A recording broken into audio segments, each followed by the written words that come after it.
Hello, Ajay Mahato this side. और आज हम लोग बात करेंगे आर्टिफिशियल हाइब्रिडाइजेशन की। आर्टिफिशियल हाइब्रिडाइजेशन का क्या मतलब है? मैं अपने सेलेक्टेड डिज़ायर्ड पॉलन ग्रेन्स को क्या चाहता हूँ, स्टिग्मा में पॉलिनेट कराना चाहता हूँ। ठीक है। अब इसमें मुझे कई प्रॉब्लम्स आती हैं, इसके लिए मुझे दो स्टेप्स फॉलो करने पड़ेंगे। First one is emasculation and next one is bagging. ठीक है। अब मान लो कि बाइसेक्सुअल फ्लावर है। फ्लावर कैसा है? बाइसेक्सुअल। ठीक है। तो बहुत ज़्यादा चांसेस हैं कि क्या हो जाए, ऑटोगेमी हो जाए। बिल्कुल, बहुत ज़्यादा चांसेस है कि ऑटोगेमी हो जाए। तो इसको प्रिवेंट करने के लिए मुझे क्या करना पड़ेगा? सबसे पहले तो मैं इस एंथर को रिमूव करा दूँ, कट कर दूँ, यूजिंग व्हाट?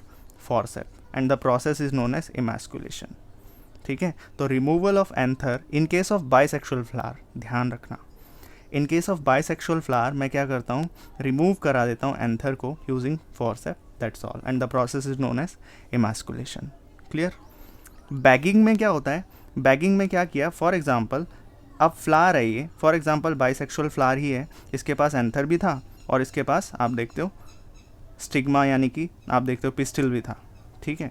अब क्या हो रहा है, अब आप देखते हो इजीली पॉसिबल था कि यहाँ से पॉलिनेशन हो सके, इसलिए मैंने फर्स्ट वन इमास्कुलेशन करके एंथर को तो हटा दिया, इसका रास्ता तो साफ। लेकिन अभी भी तो पॉसिबल है ना कि कोई कंटामिनेशन आ जाए और मेरे इस स्टिग्मा को कंटामिनेट कर दे, या कोई दूसरा पॉलन ग्रेन आके इसको पॉलिनेट कर दे। वहीं मैं क्या चाहता हूँ, मैं ये चाहता हूँ कि मेरे डिज़ायर्ड पॉलन ग्रेन्स आकर इसको पॉलिनेट करें।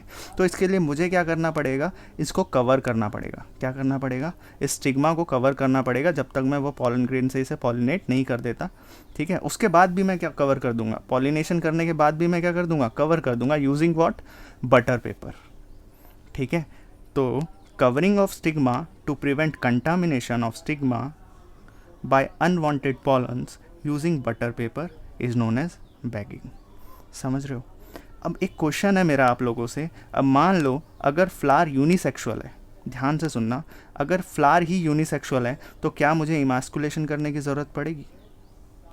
बताओ, इमास्कुलेशन करने की ज़रूरत पड़ेगी? यही पूछते हैं आप लोगों से।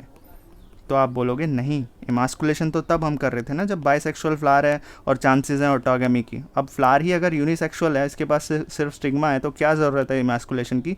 बस मैं क्या करूँगा, बैगिंग करूँगा। क्लियर? तो इन केस ऑफ यूनिसेक्सुअल फ्लावर मुझे सिर्फ और सिर्फ बैगिंग करने की ज़रूरत पड़ती है, इमास्कुलेशन नहीं करता मैं। ठीक है।